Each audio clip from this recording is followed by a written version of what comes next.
আজকে দেখেছেন একজন ম্যাজিস্ট্রেট তাপসী তাবাসসুম তিনি শহীদ আবু সাইদকে সন্ত্রাসী আখ্যা দিয়েছেন। শুধু এখানেই নয়, আমলাতন্ত্রের জায়গায় জায়গায় এইভাবে ঘাপটি মেরে আছে শেখ হাসিনার রুহানি সন্তানেরা।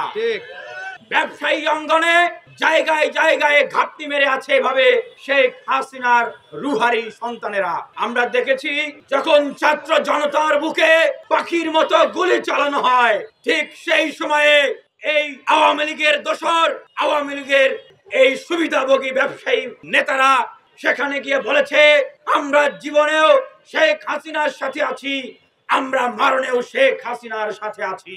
আমরা সেই সমস্ত ব্যবসায়ী গ্রুপ এবং তাদের প্রতিষ্ঠাতাদের উদ্দেশ্যে বলতে চাই, এই বাংলার মাটিতে আপনাদের স্বাধীনভাবে বিচরণ করার কোনো অধিকার নাই। এবং আমরা সতর্ক করে বলতে চাই, এই তাপসী তাবাসসুমের মতো ব্যবসায়ী অঙ্গনেও এইভাবে যারা ঘাপটি মেরে আছে তারা কেবল সুযোগের অপেক্ষায় আছে।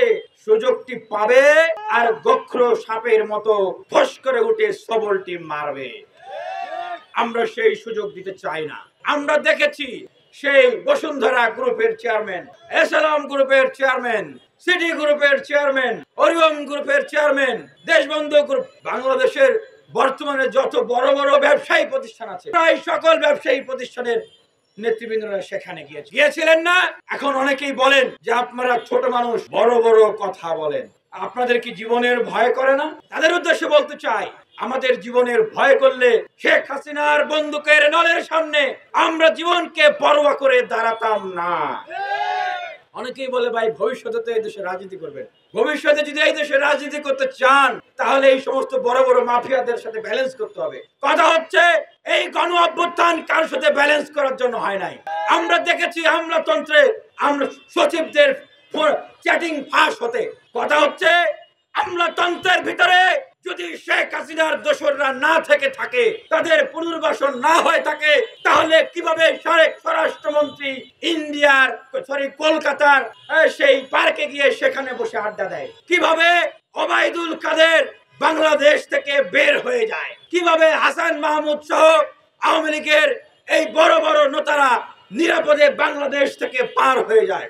আমরা অন্তর্বর্তীকালীন সরকারের কাছে জানতে চাই, এই আওয়ামী লীগের নেতারা যাদের নির্দেশে হাজার হাজার বিপ্লবী ছাত্র জনতার মুখে গুলি চালানো হয়েছে, শহীদ করা হয়েছে, তাদেরকে তাদের এই রক্তের উপর দিয়ে কিভাবে তারা এই দেশ থেকে নিরাপদে পালিয়ে যাচ্ছে? প্রশাসনে কারা কোথায় তাদেরকে সহযোগিতা করছে? আমরা তাদের কাছে প্রশ্ন রাখতে চাই। আমরা স্পষ্টভাবে বলতে চাই, এই যে ঢাকা বিশ্ববিদ্যালয় সহ বাংলাদেশের বিশ্ববিদ্যালয় কলেজগুলো যেখান থেকে এই স্বৈরাচার পতনের আন্দোলনের সূচনা হয়েছে, যে ঘাটি ছিল, সেই ঘাটি গুলোকে এখনো বিশ্ববিদ্যালয়ের সেই সিন্ডিকেট গুলো রয়েছে আওয়ামী লীগের সময়ের। এবং সেই নিজামুল হক ভুইয়া যে নীল দলের সভাপতি, শিক্ষক সমিতির নীল দলের নেতা, সে নাকি ঘোষণা দেয় যে বিশ্ববিদ্যালয়, ঢাকা বিশ্ববিদ্যালয়ে ছাত্র রাজনীতি চলবে না।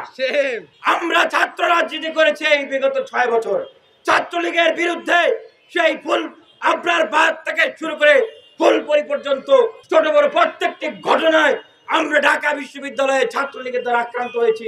চলাকালীন সময়ে ডাকসু ভবনে হামলার শিকার হয়েছি, এসএম হলে আমরা হামলার শিকার হয়েছি।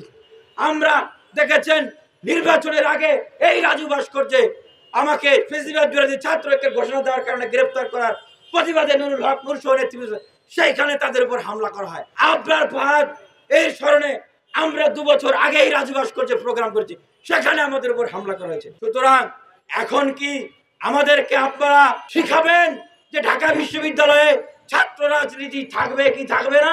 আমরা স্পষ্টভাবে বলতে চাই, ফ্যাসিবাদের বিরুদ্ধে ছাত্র অধিকার পরিষদ এই বিশ্ববিদ্যালয় কলেজগুলোতে শিক্ষার্থীদের অধিকার ভিত্তিক যে রাজনীতি প্রতিষ্ঠা করেছে, কল্যাণমূলক যে রাজনীতি প্রতিষ্ঠা করেছে, দলীয় দাসত্ব ও লেজুর ভিত্তির বাইরে পেশি শক্তি ও কালো টাকার কে চ্যালেঞ্জ করে যে রাজনীতি প্রতিষ্ঠা করেছে, বাংলাদেশের শিক্ষার্থীদের কাছে সেই ছাত্র রাজনীতি হচ্ছে বেস্ট চয়েস।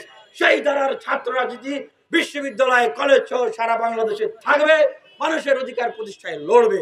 ছাত্র রাজনীতির বিরুদ্ধে সংস্কারের আলাপ হচ্ছে, এটিকে আমরা স্বাগত জানাই। কিন্তু বিরুদ্ধে যারা কথা বলে তাদের কথা নিয়ে আমাদের সন্দেহ রয়েছে, তাদের কথা নিয়ে আমাদের সংশয় রয়েছে। সেটি হচ্ছে এই দেশে বিরাজনীতিকরণের একটি ষড়যন্ত্র।